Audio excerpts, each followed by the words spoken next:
Shalom, Kol Aloyim, Yahweh, Ba'ashem, Yahweh Shai, Ba'ashem, Rachak Wadash, and Shanya Kabad, Kadwala Requab, Jaquanium Nawa, Wa Shalayakim Nawa. That's the belongers to our apostles and elders of Great Millstone, Shalom, Wa Barakim, Labakarium, Shaliyasharala. That's peace and blessings to the elect of Israel. Just wanted to make a quick video concerning the times that we're in right now, and specifically this life. And this is going to be kind of like a keep in mind video, like the Ra'ash Zainala of this DC camp does. He does keep in mind videos, and then he'll give you a topic, something to just always have in the back of your thoughts as you're going throughout your day-to-day life. And this one is going to be, just keep in mind that this current world as we know it, everything about it is temporary. All the SHIT that we're going through each and every single day, it's all temporary. And as we're going to read right here in this chapter, a new world is coming that's going to be nothing like what we're living in right now. Not only are our minds and bodies going to be changed according to the new covenant, and I'm specifically speaking to us Israelites, but the world as we know it, the laws are going to be changed. Everything's going to be governed by the Heavenly Father's laws. In this book, the water is going to be different. The food that we drink, the air quality, animals, the way they even conduct themselves, trees, how they grow and prosper. It's all going to be different. And so don't get too caught up in your day-to-day lives and the, little minuscule, quote unquote, I'll just say, problems that may arise. Even just your current living situation, things may not be the best. And, it may be hard. It may be hard, but just remember that even these relationships, they're not going to, they won't last, with your manager, whoever, friends. Things will be different. Things will be better. That's it. I'm going to start here in the book of 2 Peter 3, starting at verse 10. It says, "But the day of the Lord," and Salakia, my nose is just stuffy. And I've been trying to work around it all day. So it says, "But the day of the Lord will come as a thief in the night, in which the heavens shall pass away with a great noise, and the elements shall melt with fervent heat." That's talking about the nuclear missiles that's going to be shot from this upcoming World War III. "The earth also and the works that are therein shall be burned up." And that's that lake of fire that you read about in the book of Revelation. It's a bird's eye view of America, Babylon the Great, being destroyed by fervent heat and all the elements, everything being burnt up here. "Seeing then that all these things shall be dissolved, what manner of persons ought ye to be in all holy conversation and godliness?" Meaning we should be conducting ourselves, separate, holy, different from this world.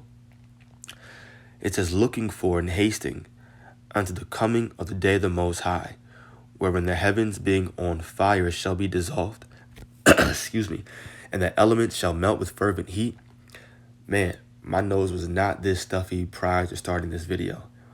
Good grief. It's just Satan trying to get me to stop, but the spirit is hot. I'm going to keep going. Verse 12, once again, it says, "Looking for and hasting unto the coming of the day of God, wherein the heavens, being on fire, shall be dissolved, and the elements shall melt with fervent heat. Nevertheless, we, according to his promise, look for new heavens and a new earth, wherein dwelleth righteousness." And this is something that you have to constantly keep in mind on a day-to-day basis. And that's why it's so important to watch as well as pray. Because when you're doing these things and you're watching and you see prophecies coming to pass, it reminds you like, oh, that's right. This current life as I know it, the problems that I'm going through, the way that I'm living, even just the bodily ailments that we're having. I mean, we're not going to have a runny nose in the kingdom of heaven. We're not going to be, we're not going to have a stuffy nose.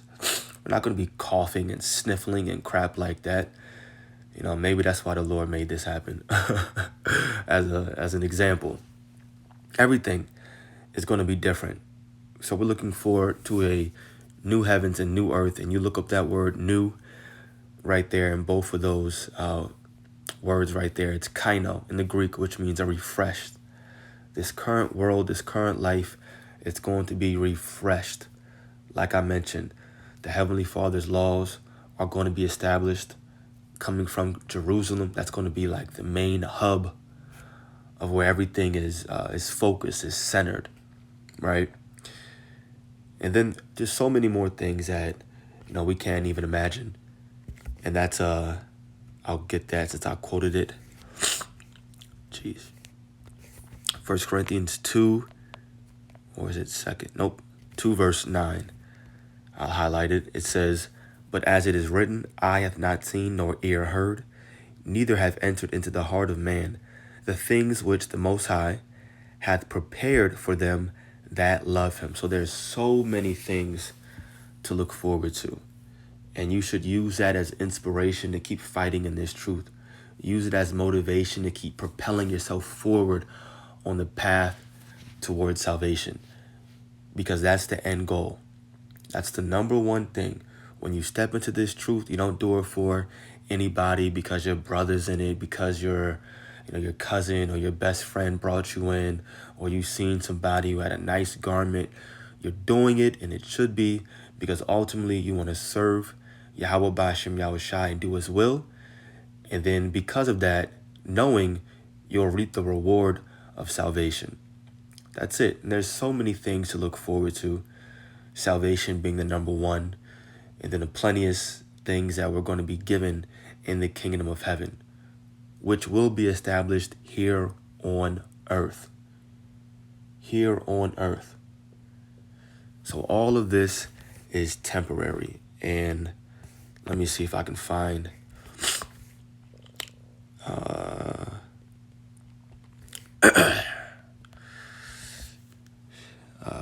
nope, that's not it. I'm gonna use this for a different video.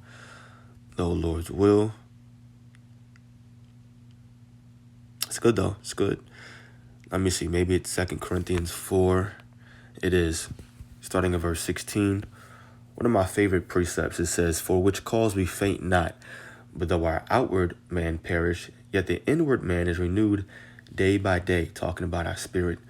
"For our light affliction, which is but for a moment, worketh for us a far more exceeding and eternal weight of glory."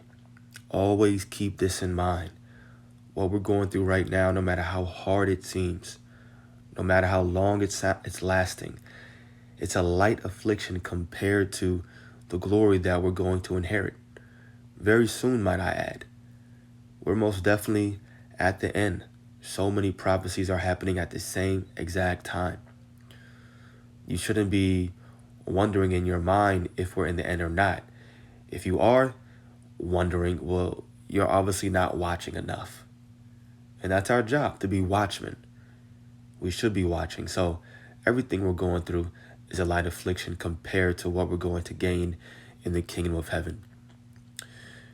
Verse 18, "While we look not at the things which are seen, but at the things which are not seen, for the things which are seen are temporal, but the things which are not seen are eternal." And that's what you have to keep your mind on. Those things which are not seen right now, but that will be established. And like I mentioned, you use it as motivation to keep you abounding in this faith. So I'm going to end off there. I give myself some goddamn tea. So I pray that this was edifying to the elect. Call Haloyim Yahweh Ba'ashem Yahushai Ba'ashem Rachakudash. The belongers to our apostles and elders of Great Millstone. Peace and blessings to the elect. Shalom.